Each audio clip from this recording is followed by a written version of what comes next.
चीकू, एक छोटा सा रोएंदार चूहा, किनारे पर खड़ा है। धूप उसकी मूंछों को गर्म कर रही है क्योंकि वह पानी को देखता है।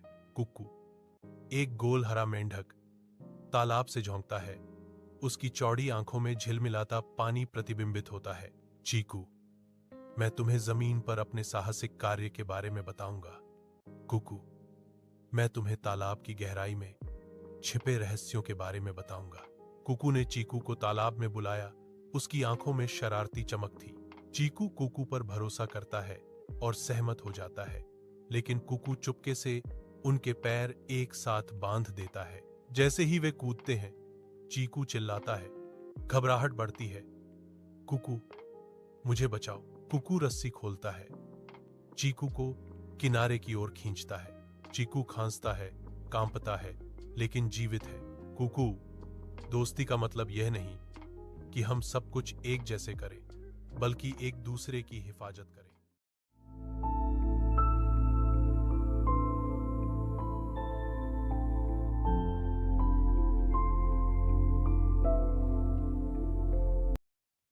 चिनी, एक छोटी चींटी, सुबह के सूरज की सुनहरी चमक के रूप में अपने घर से निकलती है। वह गेहूं का एक दाना ले जाती है। उसका छोटा सा रूप साफ आसमान के नीचे उद्देश्य से भरा हुआ है। पृष्ठभूमि में चींटी कॉलोनी फलती फूलती है।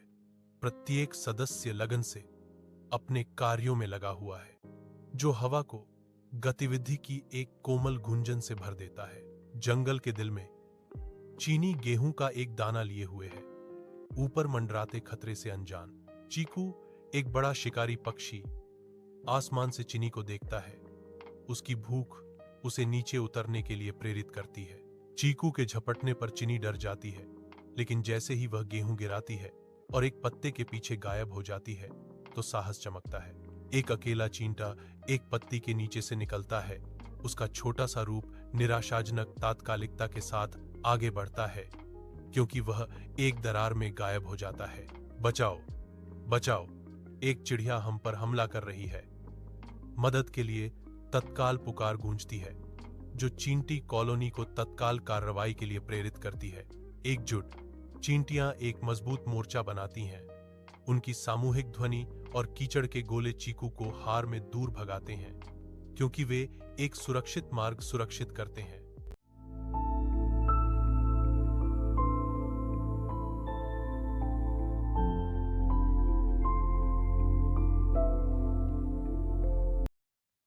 चीलें आमतौर पर मुर्दा और छोटे जानवरों को खाकर गुजारा करती हैं।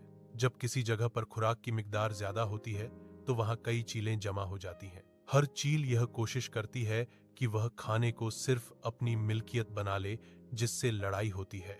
रेड काइट आमतौर पर अपने क्षेत्र को चिह्नित करती है और किसी अन्य चील को बर्दाश्त नहीं करती है। अगर कोई चील उसके क्षेत्र में आती है, तो वह तुरंत उसे चेतावनी देती है।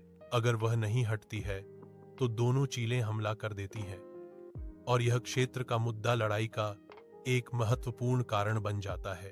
प्रजनन के मौसम में नर चील अपने घोंसले और बच्चों की हिफाजत में बहुत सख्त होता है। किसी भी चील का करीब आना सीधे हमले का कारण बन सकता है। नर चील अपनी क्षेत्र और परिवार को बचाने के लिए किसी भी हद तक जा सकता है, और लड़ाइयां आम हैं।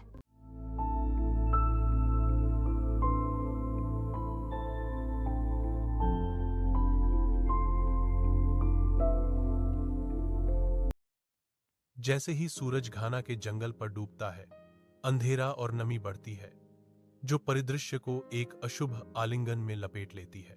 भेड़िया जानबूझकर सावधानी से चलता है, भूख और बेचैनी से प्रेरित होकर। उसकी इंद्रियां सतर्क हैं। उसे हवा में खून की गंध आती है, एक ऐसी अप्रतिरोध्य गंध जो उसे गहरी होती छायाओं में आगे बढ़ने के लिए मजबूर करती है। एक जंगल के साफ मैदान में एक विशाल भालू एक गिरे हुए हिरण पर दावत कर रहा है। उसका शक्तिशाली रूप दृश्य पर हावी है। एक भेड़िया रुकता है। उसकी निगाहें इनाम पर टिकी हैं। उसकी आंखों में भूख जल रही है, क्योंकि वह स्थिति का आकलन करता है। घने झाड़ीदार जंगल से एक लकड़बग्घा निकलता है, जिसकी उपस्थिति तनावपूर्ण गतिरोध को बढ़ाती है। तीनों की निगाहें एक दूसरे से मिलती हैं। लगरबगर झपट्टा मारता है। लेकिन भालू का विशाल पंजा उसे उड़ा देता है। जंगल की धुंधली रोशनी में कच्ची ताकत का एक क्रूर प्रदर्शन।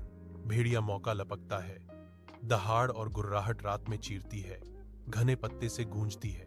भालू एक बहरा कर देने वाली दहाड़ छोड़ता है, जिससे उसके दुश्मन शांत हो जाते हैं और जंगल के राजा के रूप में अपना दावा पेश करते हैं।